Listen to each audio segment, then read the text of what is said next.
I've replayed that night 1,000 times in my mind, the sound of the fire crackling, the way the wind whispered against the windows, and the silence that wasn't really silent at all. It's strange how some moments don't just happen, they linger. They settle into your skin, into your heartbeat, and refuse to fade, no matter how much you wish they would. That night, I wasn't expecting anything. It had been an ordinary family dinner, laughter, stories, too much food, the kind of evening that usually fills a house with warmth. My daughter, Emily, had come over with her husband, Ethan. He was, as always, thoughtful and charming, the kind of man who made everyone feel at ease. I used to think of him like a son. I wanted to keep it that way. But somewhere along the line, something shifted, something small at first, almost invisible, until it wasn't. After dinner, Emily stepped out to take a phone call, leaving Ethan and me in the living room. I remember adjusting the throw pillows just to give my hands something to do. He was sitting on the couch, watching the firelight flicker against the walls. And then, his voice cut through the quiet. "You look beautiful tonight," he said softly. I froze. For a moment, I didn't even breathe. It was the kind of compliment that sounded innocent, but didn't feel innocent. My heart stumbled over itself as I smiled, pretending to brush it off. "Thank you," I said lightly, and we both laughed a little too quickly. The laughter didn't fill the silence, it only made it louder.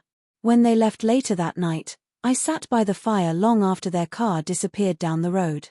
My wine sat untouched on the table, my reflection trembling in its surface.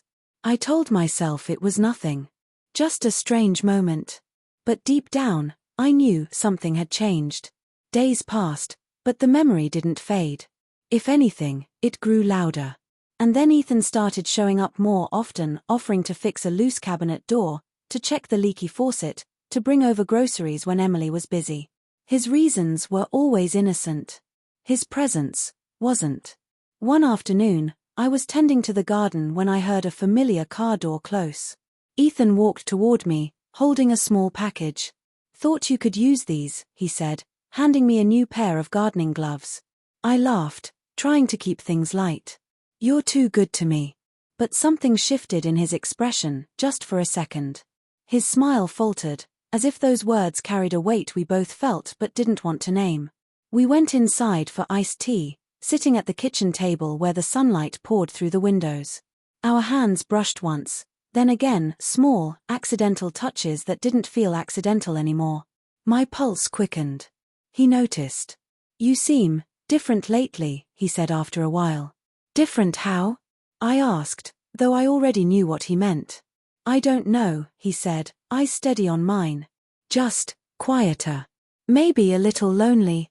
I smiled, pretending not to feel the ache behind his words.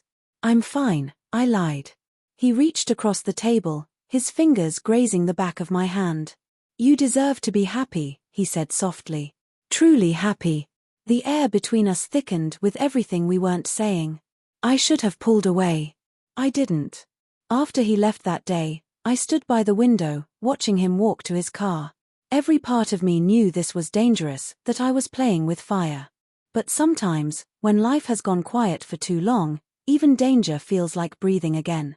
A few nights later, my phone buzzed. Ethan's name lit up the screen. My heart skipped. "Hey," his message read. "I was thinking about you." I stared at the words for a long time before typing back, "I was thinking about you too." Seconds later, the phone rang. His voice was soft. "Can I see you?" There was a long pause before I answered. "Yes." I don't know why I said it. Maybe I was lonely. Maybe I just wanted to feel something that was mine. An hour later, headlights cut through the darkness outside my window. My breath caught as I opened the door. He stood there, wind tousling his hair, looking uncertain but determined. "I didn't know if I should come," he said. "But I couldn't stay away." I stepped aside. "I'm glad you did."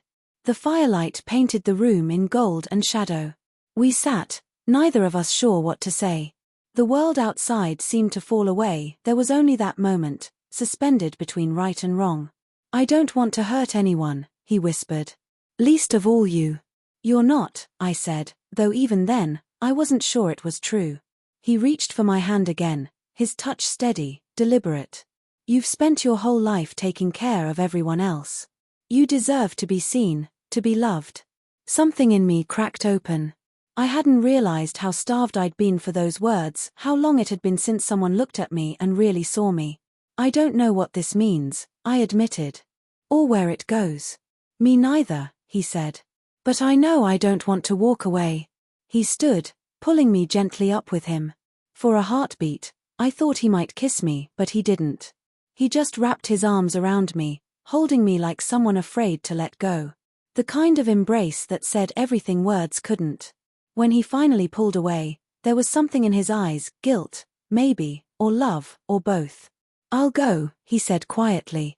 Not because I want to, but because we need to do this right. I nodded, unable to speak. At the door, he turned back. I'll be here, he said. Whenever you're ready. And then he was gone. I stood there in the quiet, the sound of the wind returning, the fire slowly dying out. My heart felt heavy and full all at once. I knew what we had done, or nearly done, couldn't be undone. Some lines, once crossed in the heart, can't be redrawn. I still see that night in flashes, the way his eyes searched mine, the warmth of his hand, the ache of wanting something that was never truly mine to want.